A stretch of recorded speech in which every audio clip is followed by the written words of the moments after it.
Welcome to this episode of Chakmah, Choter, number 11, I believe, on our series. We're actually going to venture into a place where the title Choter is not mentioned, but it's still speaking of the same individual. And so as we pursue our understanding of the person that King Dode wrote about throughout the entirety of the 14th Mashal proverb, and that Yeshayah, the great prophet, chronicled in the whole of the 11th chapter of Yeshayah, Isaiah. We are moving to the second to the last prophet, Zechariah, because he presented a great deal of information about the last two witnesses, also about the conditions that they will encounter and what Yahweh is going to do surrounding these witnesses. So there's a lot we can learn about the identity of this man and the symbolism that Yahweh is applying to them, as well as how they are presented even to the prophets. And this is an interesting discussion because the Malach that is speaking to Zechariah, well, he is holding the prophet to a very high standard. And that's interesting because clearly Zechariah was an extremely well-informed individual, very intelligent as well. And so as the Malach provides this prophetic narrative through the symbolism that he was using of a menorah and of olive trees, he is expecting a great deal from Zechariah, and yet Zechariah in this case does not come through. I don't think he ever understood what he was seeing, and so he is a prophet by reporting what he saw. And the Malach was actually serving as the one providing the information to him, at least explaining it to him. And since Yahweh had already introduced the Choter, he would have introduced him twice prior to this. Zechariah was probably written right around 500-ish BCE, and Dode introduced the Choter around 1000 BCE, and then Yeshayah wrote about him around 750 BCE. So a lot of time had gone by, and those texts were available to read. So his role was known. His name had been revealed as Yada through Yeshayah and through Dode. And the spiritual messenger thought that, well, that Zechariah would have realized that while the first witness was Eliah, that the Choter, Yada, was represented by the olive tree on the sunset side of the menorah. As is Yahweh's style, the Malach representing him answered Zechariah indirectly, providing him with the information that he would need and could use actually to make the connections necessary to comprehend.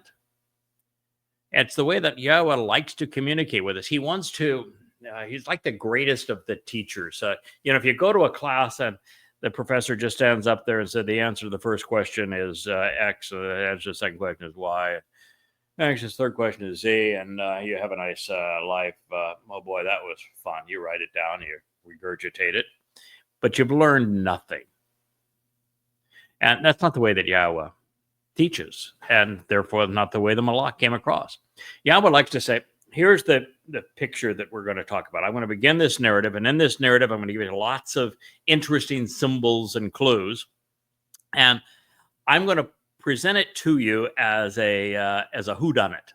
And it's your job to take these clues and to figure out how they fit together so that you can come to the right conclusion.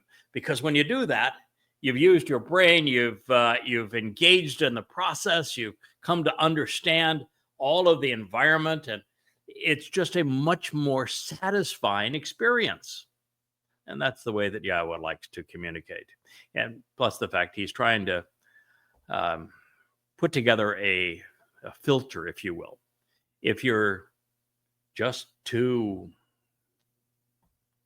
busy doing other stuff, that all you want is the answer, you haven't any interest in understanding who the players are or how they are interconnected, then Yah would just as soon not have you muck up eternity with the rest of us who are inquisitive and willing to invest the time. So with this in mind, we're going to examine Zechariah 4:4-6. It reads, "So then I responded by saying to the spiritual messenger, the Malach, who had spoken to me, to ask, why are these here?" Zechariah, which means memorable man of Yah, Zechariah 4:4. "And the heavenly representative who had spoken with me answered, and he said to me, why do you not know Yada? Or understand, why are you unaware of what is being revealed to you so that you can appreciate and acknowledge what these things represent?" Now, that's just not the way that most people perceive a messenger on behalf of God would interact with somebody who is tasked with conveying the prophetic testimony of God, is it? You would expect, if you don't know Yahweh very well, you'd expect Yahweh to blather out something. This is my position on religion. I hate religion. This is my position on the covenant relationship. I love the covenant relationship. Just bellow that out and we'll be fine. That's not the way God likes to work. Yes, he will speak through a prophet and he will say, tell the children of Israel the following. And again, God will say, they hate their religion and they should focus on the relationship. My name is Yahweh, and I'm really upset that they have erased it. And God will make statements like that, and prophets will write it down. But what Yahweh is most interested in when he communicates through a prophet is for that prophet not only to comprehend what he is seeing, a few times it's women, which she are seeing, but to not only comprehend it, but to also empathize with Yahweh, so that there's a level of human passion that's conveyed in it. You see, when Jews told Yahweh that they never wanted to see him or hear from him again, then Yahweh was tasked with the responsibility of communicating through humans. He'd pick people and he would communicate through them as opposed to directly to his people. And for God, there were a couple of advantages, maybe three significant advantages of doing this. One is that he's not so intimidating, so overpowering that he cannot be denied. This gives us the choice to either accept him or reject him, to listen to him or to ignore him. And that's important when you have the kind of covenant relationship that Yahweh has established. So he makes himself more easily rejected, if you will, by speaking through us as people, which is how he wants it. He's going to give you the information through people, and you get to choose whether or not you want to listen to him or not. The second advantage is that his people weren't very nice. Just the fact is that the history of the Jewish people relative to Yahweh is horrendous. You've abused God in every possible way. You have been obnoxious to God, and God is so angry with you that the last thing he wants to do is to have to speak directly to you. And the more that he can avoid the mass of you because you're so goddamn religious, the better for him. So it makes God happier. He doesn't have to contend with you and your irritability on a regular basis. I'm just telling you the truth. That's not my interpretation. That's a fact. And the third reason is that we humans offer something that God does not have: a human filter. God's not a man. God's God. Men are men.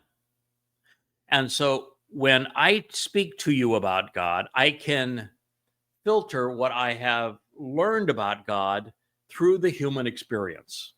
I can tell you how I have come to know and understand Yahweh and how I relate to him and what he is trying to convey to us in a way that we humans can relate to and that a human can understand, because I've come to understand it.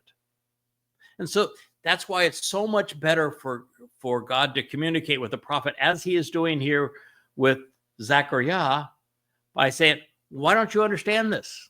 I've laid it all out for you. You've had the access to the other prophets. You should be able to put these pieces together. And then when you put them together, you ought to be able to comprehend and share exactly what you're witnessing. I did. Now, I had an advantage that Zechariah didn't have, maybe several advantages. One is the 7 spirits of YAHOWah, which is a lot better than just having a malach speak to you. Huge advantage. The other is that I've had now 24 years to devote myself to studying this, so that I understand the entire picture and how all the pieces fit together. And more than anyone in human history, I've come to understand exactly who YAHOWah is and precisely what he is offering, what he expects in return, and how he has worked through his beloved son Dode to deliver the benefits. But nonetheless, this is how God would most like to communicate with us. It takes more time, it takes more effort, but it's a whole lot more fun. So the heavenly representative who had spoken to me answered, and he said to me, why do you not know Yada or understand? And why are you unaware of what is being revealed, so that you can appreciate and acknowledge what these represent? Well, Zechariah said, I just do not, sir. He was honest.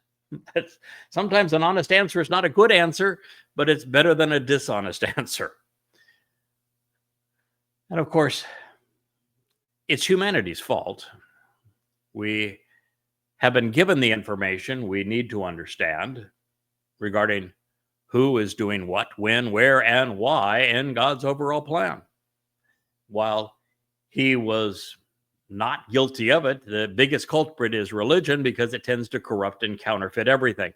That was the first thing that all of us have to do if we're going to speak with YAHOWah and for YAHOWah. If we're going to even understand what YAHOWah is conveying, is we have to walk away from religion and politics. So the very fact that I expose and condemn rabbis and priests and imams and pastors and the like, and theologians, religious theologians, says that I'm on the right side of this equation, and I'm at least prepared to listen to YAHOWah and to be effective communicating to you.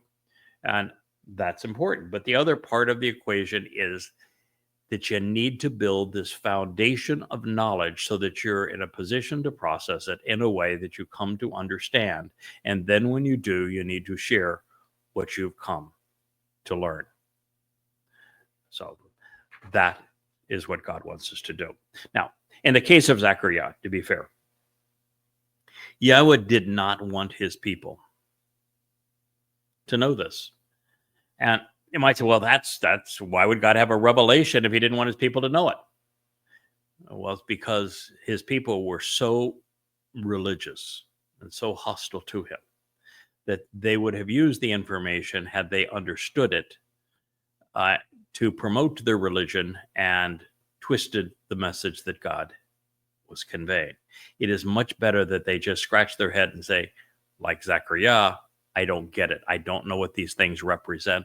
And therefore, they're not fooling anyone. So that is why, for the longest period of time, it was necessary. And as a matter of fact, in Judaism, for the very fact that they have erased YAHOWAH's name, it's actually better, because if they were promoting Judaism under YAHOWAH's name, it would mislead far more people than them being opposed to YAHOWAH's name. But there comes a time when God's people have to know, when the blinders have to be pulled off, where the light has to shine brightly on what these symbols represent. You know, as we go into Zechariah 6 and we speak of the 4 chariots and what they represent for the first time ever, you're going to know exactly what each is designed to accomplish, because the time to know is now.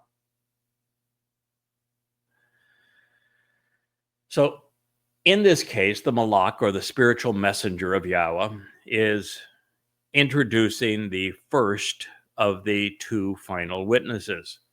He is not only conveying the word of Yahweh, his mission is to oppose Zerubbabel.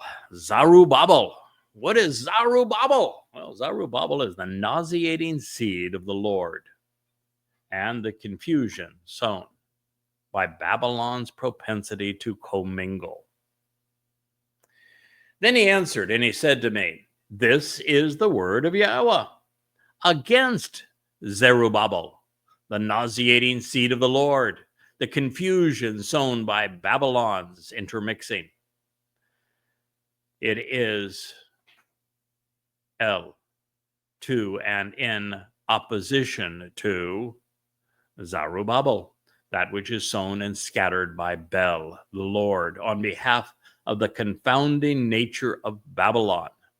From Zerah, the seed sown and scattered, Ba, which is by and with Bel, the Lord, who is Satan, and his desire to rule over everyone out of Babylon, the first of the progression of beasts. It is to say, not by might, ability, or wealth, not with physical strength, nor with one's capabilities, not with armies or troops, not with religion or politics, and not with force or authorization from a human institution, nor with personal qualifications or power, not with mighty deeds or status, even not with resources and possessions, and particularly not with violence, but in actuality and certainty instead, with my spirit, declares Yahweh, the vast array of spiritual messengers. Sabbath. Zechariah, a memorable man of Yah, Zechariah 4:6. Wow. So what do we have here is he said, all right, this individual that is represented by the olive tree on the sunset side of the menorah.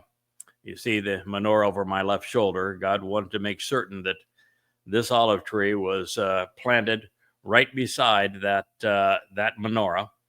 And he is saying that he is conveying the word of God. Well, where would you find the word of God? In the Torah, the Nabiim, the prophets, and the Mizmor, the Psalms, the writings. That's where you're going to find the word of God. So this individual is conveying the words of God. He's doing exactly what I'm doing now. He is presenting the prophetic testimony of Yahweh. And he's doing so under Yahweh's name. This is the word of Yahweh, not the word of Hashem, not the word of Adonai, not the word of G-D. That's the word, the Debar of Yahweh. You know how many people are doing that in today's world? Oh, you came to the right place. You're looking at him. And he is speaking against this nauseating seed, this offspring of the Lord of confusion. Zeru is from Zerah, seed, and Babel is the confusion of commingling and intermixing religion and politics in Babylon. And Babel is the basis of the word Bible, and it means Ba, with Bel, the Lord. And the Lord, according to Yahweh, Satan. Remember when Eliah went to confront the religious contingency of Israel at his time and his day, and he not only debated, confronted, exposed, and condemned, and later even killed the prophets of Baal. Baal and Bel and Babel, all the same, as well as the prophets of Asherah. Asherah would be the basis of Christianity today. She's the one who celebrated Easter. She's the one who is the mother of God, the queen of heaven, the Madonna and child. So this is who he's opposing. And it's true. Oh, how did I begin my work with Yahweh? He asked me to expose and condemn Satan as Allah in goddamn religion. First prophet of doom, and now goddamn religion. And that's a hell of a way to start. But it is a direct assault on Zerubbabel. After that, I was asked to express why Yahweh asked Hosea to marry a religious prostitute so that he could empathize with Yahweh's relationship with the adulterous woman of Israel, and why he had to divorce Israel. And then right after that, my job was to expose the Lord of Christianity, Zerubbabel again, and the false God that is Jesus Christ, the impostor that robbed Dowd of his due. This was my mission right from the beginning. And so God is saying it's not by charil, physical strength, by armies or troops, certainly not with religion or politics, and not by the imposition of force or the kind of authority that is lorded over men, but instead with my spirit, declares Yahweh. And what do we know about the Choter that distinguishes him from all others? What should Zechariah have known about Yada as the Choter? Because the Choter is introduced as Yada, and we're told that the Choter uniquely has the seven spirits of Yahweh. No other person in human history is afforded the seven spirits of Yahweh. And therefore, with the moment that the spiritual messenger was conveying that this will be accomplished with Yahweh's spirit, his ruach, the answer was obvious.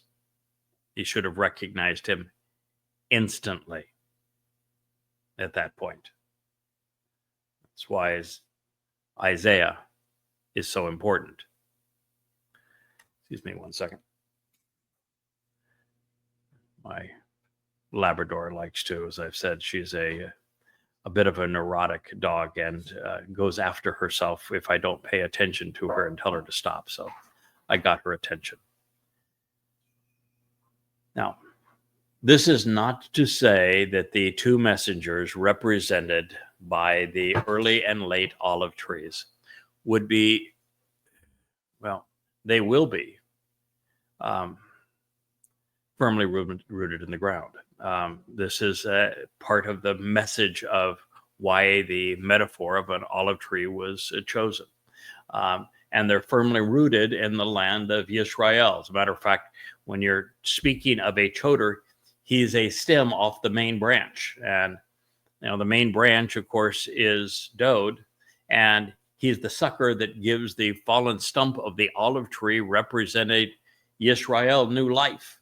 So the Choter is, in fact, a symbol that is directly related to the olive. And it's the Choter that is responsible for harvesting the Teruah Lakat gleaning, where he strikes the olive tree and dislodges 2 or 3 ripe olives ready to be harvested at the uppermost branches, representing Yehudim, and in the branches that have been cut away, 4 to 5, representing 7 total between the cutaway branches, which are Yisraelites, and those in the uppermost branches, Yehudim. So he even is harvesting from an olive tree. All of that communicated by Yashayah, Isaiah, who wrote several hundred years before Zechariah. So this is to say that both of these messengers, represented by these olive trees on either side of the menorah, would be firmly rooted in the land of Yisrael, and they would produce a fruitful harvest of olives. And olives represent Yehudim. They will accomplish this by sharing the words of Yahweh from the Torah and from the Nabi. And in this way, they will enlighten those who listen, which is the reason that they are positioned on either side, of course, of the menorah, which is God's symbol. And God's symbol also for the 7 mikra and for the covenant. You know, you've got 7 colors in the rainbow. You've got 7 lights on that menorah. You have 7 moed mikra, which is the path that we walk from human problems to God's perfect realm. And that's why there are also 7 lights on that menorah. God's plan that plays out over the time from our expulsion from the garden to our reentry to the garden is 6 of those lights, with the 7th light being the 1,000 years that we get to celebrate Sukkah. That is God's ultimate luminary, his primary logo and symbol. So Elia, as we look at these witnesses, was the most effective of Yahweh's prophets when railing against Zerubbabel, the nauseating and scorched seed of the Lord, and the confusion sown by Babylon's commingling. He brought the prophets of Baal, the Lord, and Asherah, the queen of heaven and the mother of God, down. He embarrassed them. And then, just to show that God is incompatible with such religious people in his midst, he killed them. So, following in his footsteps and getting, 3 steps beyond, Yada would be the first person to write multiple volumes comparing the religious rubbish of Judaism, Christianity, and Islam to the Word of God, thereby slaying Israel's most vicious foes. And when it comes to felling religious threats, Elia and Yada are Yahweh's dynamic duo. And they're going to enter Jerusalem and convey Yahweh's message to dramatic signs from the sky above that Yahweh will present beginning on the 4th of April. That's the 1st of Abib in 2030, the halfway point of the time of Jacob's troubles.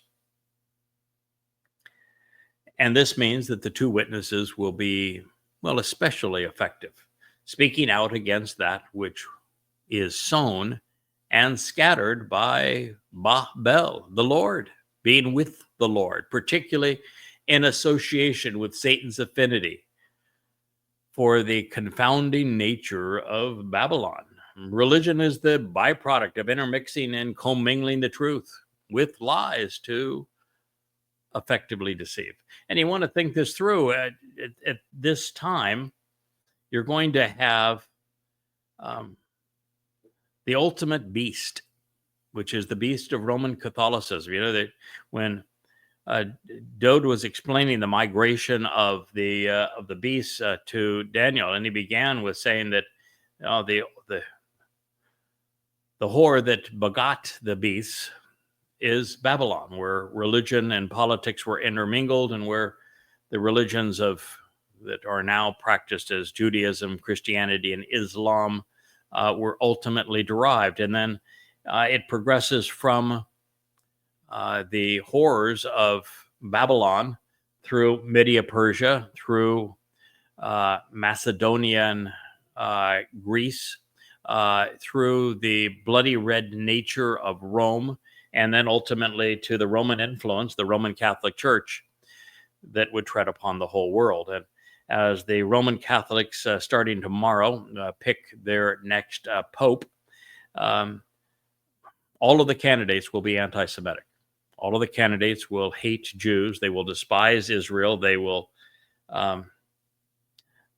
This last pope is going to be worse than most. And there's even the possibility in the top 5 candidates that, although he's a little young for the job and he hasn't been a cardinal very long, but Pizzaballa, who's a cardinal over Jerusalem, could be the pick. And with so many of these events playing out in Jerusalem, he would be the devil's advocate. in this role. So we are nearing a time where we're going to see Zerubbabel everywhere. It is through Babel that the adversary first beguiled Yahowah in the garden, and it remained his strategy ever since, which explains why the Talmud, the Zohar, the New Testament, and the Quran contain so many misappropriated and misquoted statements from the Torah and prophets. They're filled with them, always twisted, always misrepresented.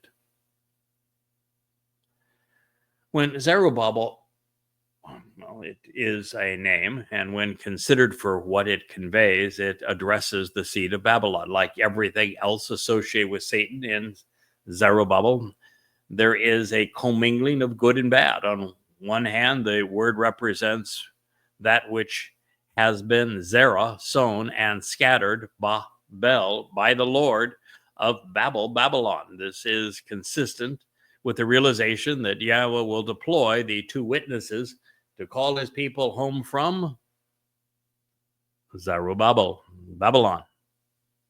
Come out of her, my people. And speaking of Babylon, the man named Zerubbabel came out of Babylon in one way, but not in another. He was appointed not by Yahweh, but by Cyrus, the king of Babylon, to oversee Yahudah, Judea, upon the people's return from captivity. So while he walked out of Babylon, he carried its influence with him. He represented the influence of Babylon. Further, with only one exception, he is always mentioned in the entourage of Yosha, the high priest, whom Yahweh called perverted and disgusting in Zechariah 3. And Haggai, it gets a bit more interesting because in 1:1, Zerubbabel is introduced as the governor of Yahudah, which is to say he has been appointed by King Cyrus of Babylon to this rank. Then it is Yosha ben Yahusadak, the high priest in the previous revelation, who announced that Yahweh has decided at this time that this is the occasion for the house of Yahweh to be rebuilt. However, if Yahweh was speaking through him, why was he so thoroughly disparaged in Zechariah? And in Zechariah, he is absolutely disgusting from God's point of view, completely unqualified, which is why he has to be replaced with Dode when we return and the mercy seat of the Ark of the Covenant is to be anointed to fulfill Yom Kippurim. Now, that notwithstanding, we read the entire remnant of the people listened to the voice of Yahweh as conveyed through the words of Haggai the prophet. Further, Yahweh stirred up the spirit of Zerubbabel, governor of Yahudah, and the spirit of Yahusha, the high priest, and the spirit of all the remnant of the people, and they came and worked on the house of Yahweh. Haggai 1:12 through 14. Well, considering Yahweh's negative assessment of these bad actors in the previous prophecy, it appears that God was using them much like he had used Cyrus. Now, there are no actual fulfilled prophecies in Haggai, so we have to be somewhat suspect. We can't say for certain that it was inspired by God, even if they use Yahweh's name, even if they have a reasonably accurate historical representation of these events, because it is only by prophecy that Yahweh affirms that he has spoken through an individual. Now, there is one final mention in the short 2-page declaration of Haggai, regarding the man born and bred in Babylon. And this is the final line, and it reads, "Say to Zerubbabel, the governor administrating the district for the king, the lord of the district from Old Aramaic and thus Babylonian origin, of Yahudah, saying, I will shake up the heavens and the earth. I will overthrow the throne of the kingdom of the monarchical governments. I will decimate the militaries. I will decimate the militaries of the governments of Gentile nations. I will destroy the mobilized weapons of war and those who drive them. I will send their airplanes crashing down with their pilots abandoning ship, everyone falling by the dagger and sword by his brother and countryman. On that day, declares Yahweh of hosts, I will grasp hold of you, Zerubbabel, son of Shealtiel, who has served my interest, declares Yahweh, and I will cause you to be like a signet, an implement to make an impression, because of you, I have made this decision as will be the best option, declares Yahweh of these spiritual messengers. Well, the most positive spin that can be placed on this is that Zerubbabel was similar to the Babylon king who had sent him. And Yeshaya 45, God said that the arrogant and the murderous pagan monarch, thus says Yahweh to his anointed, to Cyrus, for the sake of my associate Jacob and Israel, my chosen, I call you by name. I name you, though you do not know me. They were being used on behalf of Israel, but they will not see either of these Babylonians in Shamaim. So I think that's the best way for us to explain what we have just witnessed. Therefore, just as Yahweh denounced Yosha and his entourage, which included Zerubbabel, in Zechariah, and concluded his assessment of him by suggesting that he is the very insignia of Babylon that has necessitated the demise of its modern incarnations, we're wise to see Zerubbabel as the seed of Babylon. As talented a debater and orator as was Elia, I suspect that even the prophet will be pleased to know that his witness will be enlightened and empowered by the Spirit.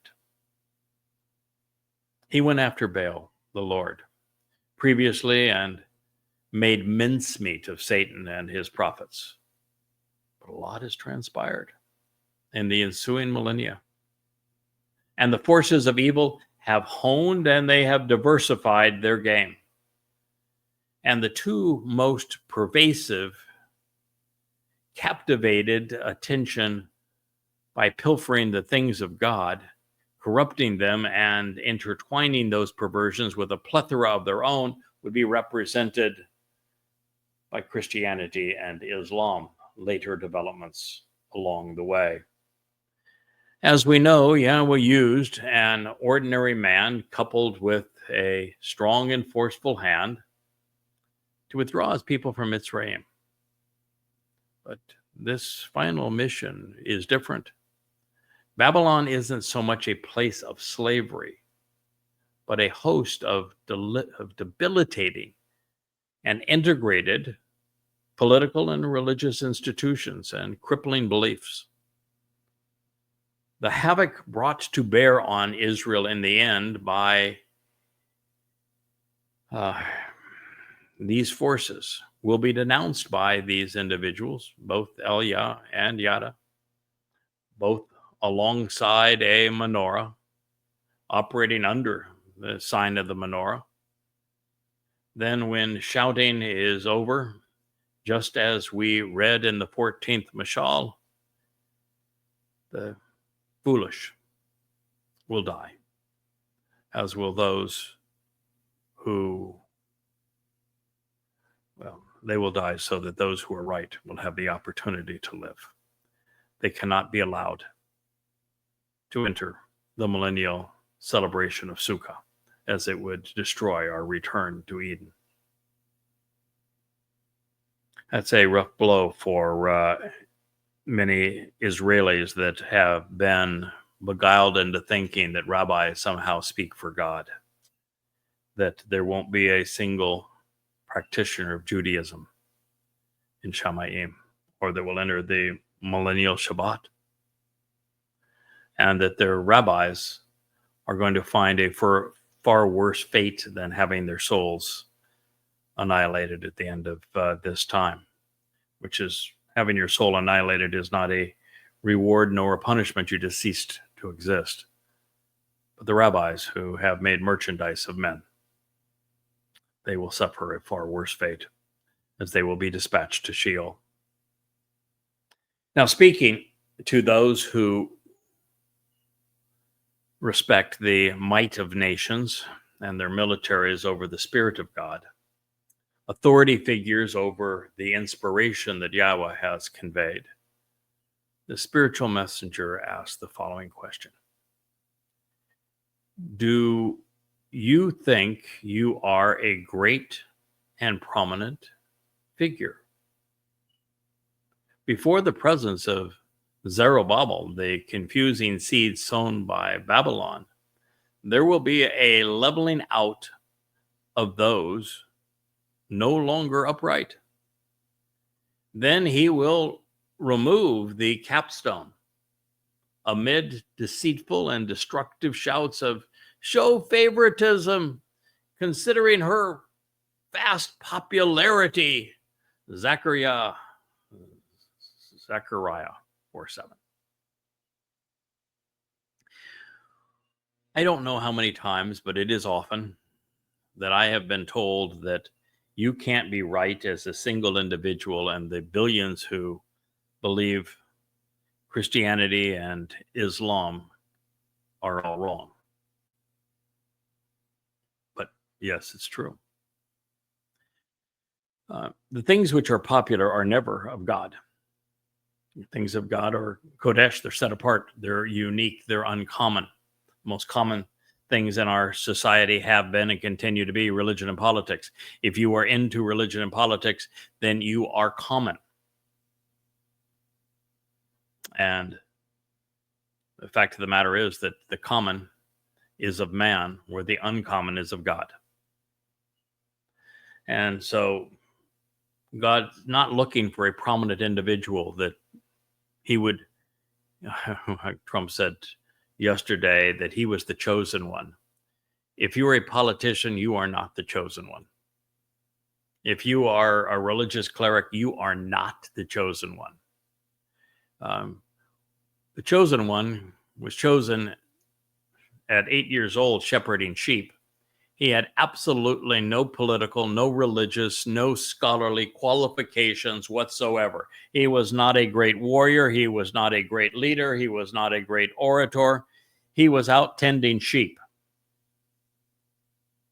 When Yahweh reached out and chose to work through Moshe, he was an 80-year-old, broken down shepherd in Arabia.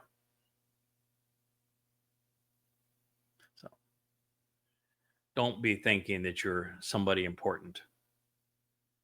And before the presence of Zerubbabel, the confusing seeds of Babylon, now there's going to be a great leveling of people. Those who bow down, who are no longer upright, will be judged.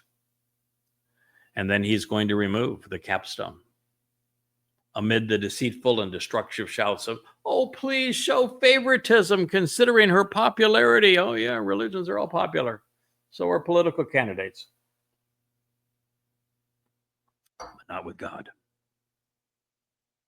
Should this be political, religious, or geographic Babylon, there is a Capitol Hill in America. The Vatican, above all in Rome, and the claims to the Temple Mount are among Muslims. And so you can choose which one you think is being condemned here. They all believe that they hold the high ground and that their claims are lofty and important. Yeah, America thinks it has the right to run roughshod over the world. Muslims think the world is theirs to conquer. The Vatican thinks they already own it. Well, not so much in God's eyes, because he's going to level them all. It is what happens when a person who is standing against him dissolves, turning to goo. Those who have questioned what is agreeable and straightforward will be flatlined, reduced in dimensions so that they only exist in time. The capstone of Christianity, of course, is the New Testament. The cornerstone of Judaism is the Babylonian Talmud. For Americans, it is their claims of superiority and manifest destiny, the right to meddle in everyone's lives. For Muslims, it is Allahu Akbar, the absurd notion that Allah is greater, bigger, older, or more capable than the black stone of the Kaaba. Confronting what they may have come to represent with truth, the witnesses will reduce all of them to rubble. To consume the fruit of Babylon is to be confused. The result of intermixing the Lord's seeds with those conveyed by Yahowah. In the presence of Babel, men and women are misled. To be Babel with the Lord is to be estranged from Yah. Man's only hope is to come out of Babylon before it is too late. This is our mission, to call you out of the Babel of religion and of politics and of militarism and conspiracy. This leveling out is spoken of in the prophets. A voice calls out, if you'll recall, to make straightforward the approach to Yahowah. That is the Choter. The monoliths which have emerged out of Babylon will be toppled. The capstone will be removed. The edifice will fall. But even then, those who prefer lies to the truth, religion over a relationship with God, oh, they will cry bloody murder. To their last breath, there will be tashua, deceitful and destructive shouts, which are devastating and ruinous, worthless and falsified. Man's clamoring. You can almost hear the rabbis bellowing out their indignant response to God. How dare you? I'm so-and-so chief rabbi of such and such. How dare you question my credentials? Imagine Trump's response. The religious and political will say, show favoritism, considering our popularity. Out of their minds, the faithful will shout, Chen Chen, Lahi, show some respect, and be accepting and tolerant. The masses will not like the hateful rhetoric brought to bear against Christianity, Judaism, Islam, and progressives by the witnesses. They will bring it. Well, I loved every word spoken by Elia. The world's going to be enraged by his style. And I'm here to tell you that Yada is going to be similarly received. He doesn't hold back. The battle between Yahowah and the Lord, God and Satan, we're going to find that those who are religious are going to shout, grace, grace, but it's not going to prevail. The menorah does not shine on behalf of the religious. It is only by coming out of Babylon that something positive becomes possible for any person. But even then, we must stay the course and be appropriately guided and motivated to prevail on behalf of Yahowah and his people. Then the word of Yahowah came to exist inside of me, saying, the actions of Zerubbabel, the seed of Babylon, established a foundation for the house, but under his influence, it would come to a violent end, and he was greedy for unjust gain. And therefore, you will know that Yahweh of the spiritual messengers has sent me to you, because why decide and show contempt for this insignificant day when you can delight in seeing the plumb line in the hand of Zerubbabel? These 7 eyes of Yahweh, they will roam throughout the entire land. Zechariah, remember Yah? Zechariah 4:10. Pretty clearly,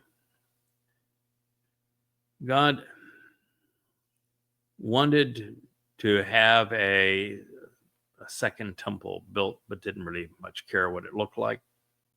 He didn't have anybody that would be using it correctly, no one who would enter it who was appropriate. Going to be destroyed by the beast of Rome anyway. His love and devotion was for the one that he oversaw in terms of its design with his beloved son, Dode, that his son had purchased the Temple Mount for it to be established there, that they had discussed building it. And his delight is knowing that his son, Dode, will get to build the ultimate temple of light, this home to Yahweh's name, when he returns. This interim one, well, there's really not a lot said about it. And the last prophets say so little about it that it really isn't of significant concern to God. And clearly, from his point of view, Zerubbabel was a bit of a crook. Now, Zechariah clearly was a prophet. He's not a reporter. So announcing the completion of the second temple was hardly news, and certainly not going to validate his credentials. It would have happened before he wrote this. But what was prophetic and validating, especially with a copy of this prophecy dating to the 2nd century BCE, is that in 70 CE, as foretold, the house of Yahweh, Batzah, came to a violent end as a result of those greedy for an unjust gain. It would be broken apart and torn down, ceasing to exist as the Romans pilfered it to fund the construction of the Roman Colosseum. The prophecy was fulfilled. Zechariah qualifies as the righteous role of a prophet. What Yahweh appears to be saying is that we should not be bothered that he used the likes of Zerubbabel and his priests, along with their amalgamation of religious and political cohorts, to rebuild the temple that the Babylonians had torn down and that the Romans would abuse. There simply weren't any good guys to work with or through. Further, what they were going to build would be misused by Yehudim and then ripped apart by Rome, the seed of Babylon. They took its riches to fund the construction of their abhorrent Colosseum. It was just part of the drama of the beast of Babylon, evolving through Persia to Greece into Rome and then to Roman Catholicism. Therefore, we should see the humor, I think, and at least the irony, and the seed of Babylon holding the plumb line for what the Babylonians destroyed. The 7 eyes of Yahweh roaming the land seem to attest that to this, God was aware of what was going to happen. So he watched as the world devolved to the precipice of self-annihilation. As for Zechariah, he was still stuck on finding an answer to his original question. So, why are these 2 olive trees doing here? It was then that I interjected, thank you very much for the story on Zerubbabel, but could you please explain the olive trees? It was then that I interjected and asking of him, who are these two olive trees? Well, at least he knew they were people on the right of the menorah and on the left of it.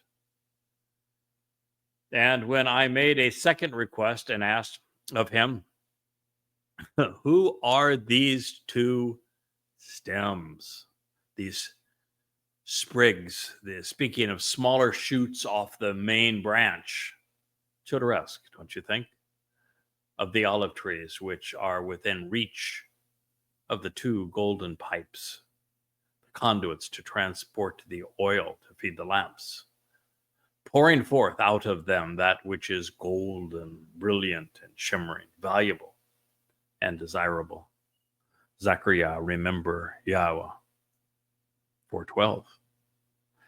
Well, Zechariah understood the metaphor of the menorah and appreciated the symbolism of the olive trees.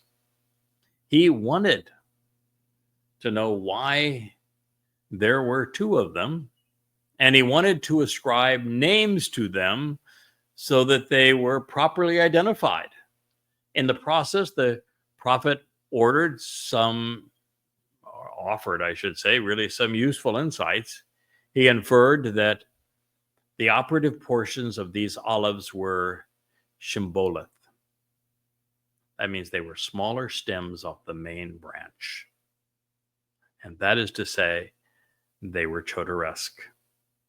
Further, they were near the source of the olive oil, within reach of the two golden conduits, one on Pesach, Matzah, and Bakodim, and the other on the other side, Teruah, Kaporim, and Sukkah.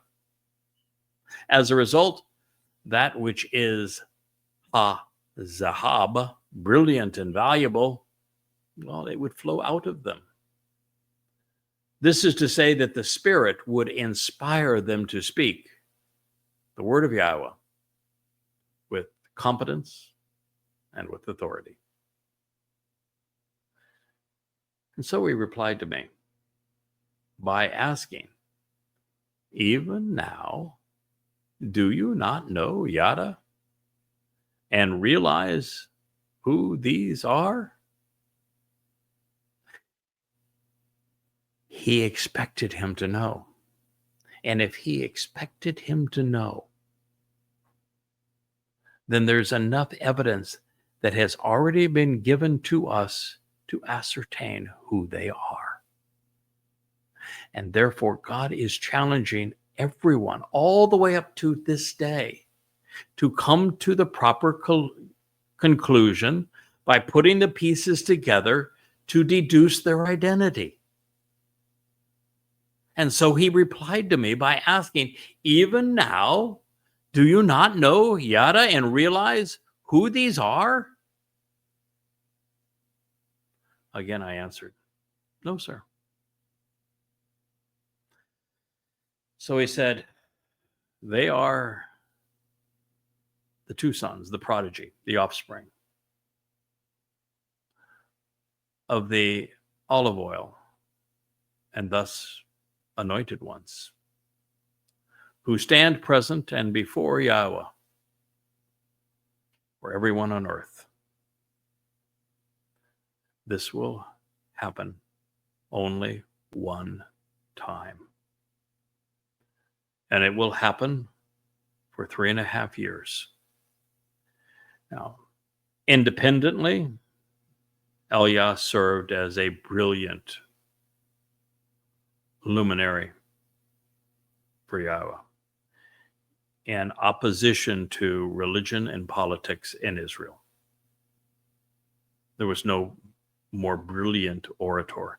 And because Eliah was the single most effective of all of Yahweh's prophets in opposing the greatest villains of God, religion and politics in Israel, is why he was taken and he will be returned. Think of that, Israel. Because he was the most effective at opposing Israeli politics and religiosity, Judaism. He is the one who Yahweh removed from the earth so that he could bring back as one of these two witnesses. And the other is the man who is more outspoken, more knowledgeable about the false and anti-Semitic nature of the Abrahamic religions, Judaism, Christianity, and Islam. No one has ever written 13 tomes to expose and condemn them based upon comparing their own stupidity, using their words against them, and then comparing their words to the very words of God.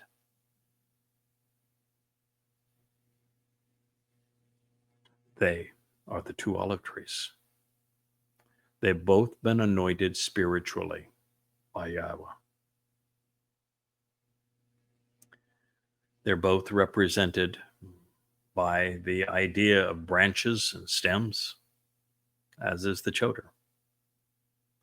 They both stand before Yahweh on behalf of everyone on earth.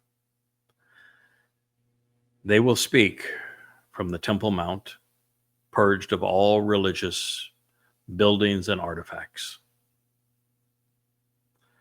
And they will literally speak before Yahweh because Yahweh is going to be more engaged and demonstrative at this time than any other time in his history of interacting with humanity.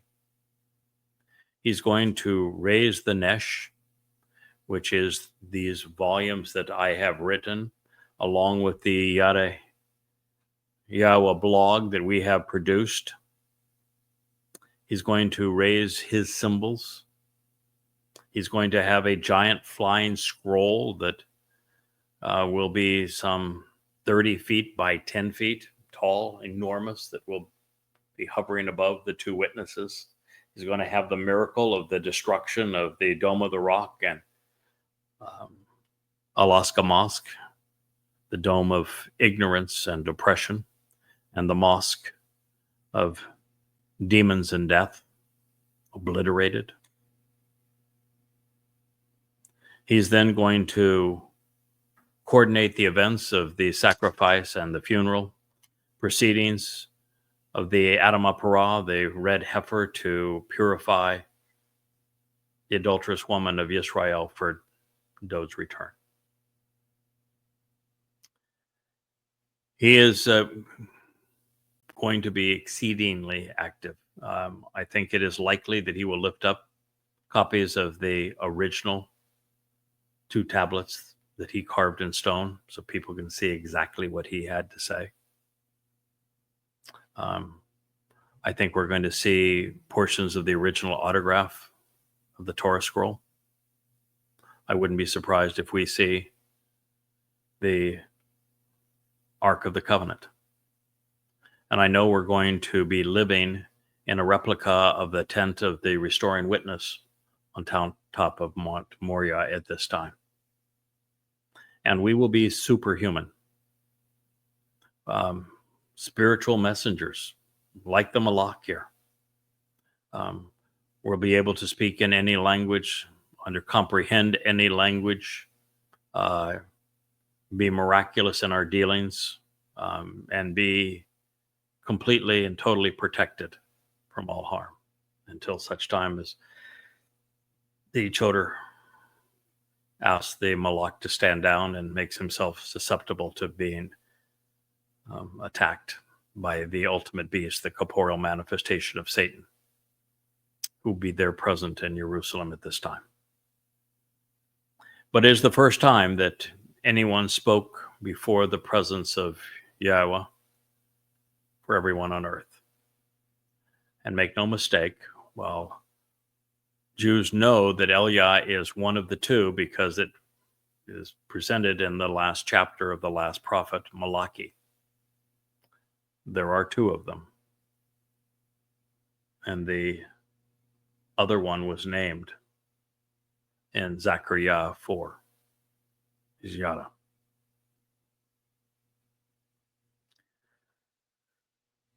So this would make the two olive trees, those two witnesses, Elia and Yada, children of the Spirit, beneficiaries of the anointed Messiah, Dowd. We're going to present and be present, conveying the word of God, standing before Yahweh, serving as witnesses for everyone throughout the land and around the planet. Now, as an interesting aside, 3 years ago, I was sitting at my desk contemplating a translation and preparing it for the Shabat Torah study on the Yada Yahowah radio. Remember, many of you do, the old blog that we used to call Blog Talk Radio, and all the issues we had with them and how primitive all of that was compared to what we're able to do now.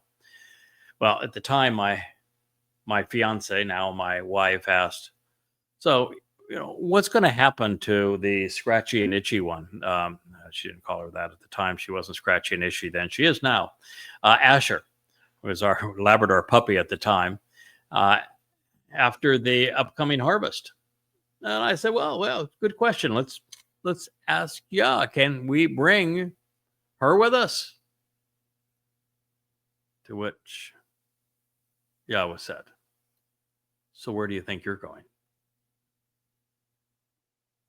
Why do you think I named one of the two witnesses and then provided all of the clues necessary to identify the other one? Well, little did I know at the time just how prophetic Yahweh's answer would be. This is because while I will be leaving briefly on Shabuah, I will be returning shortly thereafter to fulfill this role. And then on Towrah, I'm not going anywhere. I will have been asked to sacrifice my life for the surviving remnant of Israel to prepare them to meet with Yahweh and Dowd. Well, as we transition into the next episode of the YAHOWAH blog, I would share with you that the years following 2026, and especially between 2030 and 2033, they're going to be horrific beyond our current comprehension as mankind evolves towards the abyss. At the end of it, there will be a light for some and eternal darkness for others. The decisions you make now, with the information that has been made available to you, will determine the outcome of your soul. So from one breath to the next, turning the page from the 4th to the 5th chapter of Zechariah, we go from the sons of the anointed, standing before Yahweh, and I will share this with you and then we'll conclude this program. Then I turned and I lifted my eyes and I saw right there a flying scroll. He said to me, "What do you see?" I answered, "I see a flying scroll. Its length is 20 cubits, which is about 30 feet. And its width is 10 cubits. I think I said 10 earlier. It's 15 feet. It's kind of the same proportions that we see now in our widescreen televisions and our widescreen computer panels or our telephones when we turn them in the horizontal direction, isn't it? It's about the proper dimensions for a YAHOWAH blog. But it's also a wonderful dimension to present what Yahweh has written in these books, or what he would convey directly to his people. Although I don't think this is actually Torah, because God says, I'm not speaking to them directly again until the relationship is reconciled. And so I still think he is speaking to his people through his witnesses. So in our next episode of Chakmah Choter, which we will air tomorrow sometime around lunchtime, hopefully Atlantic time, we're going to delve more into this flying scroll and to what's going to transpire in the skies above the two witnesses standing on the Temple Mount and speaking to the entire world on behalf of Yahowah. So this is the Yahowah blog, and I thank you for listening. Good evening.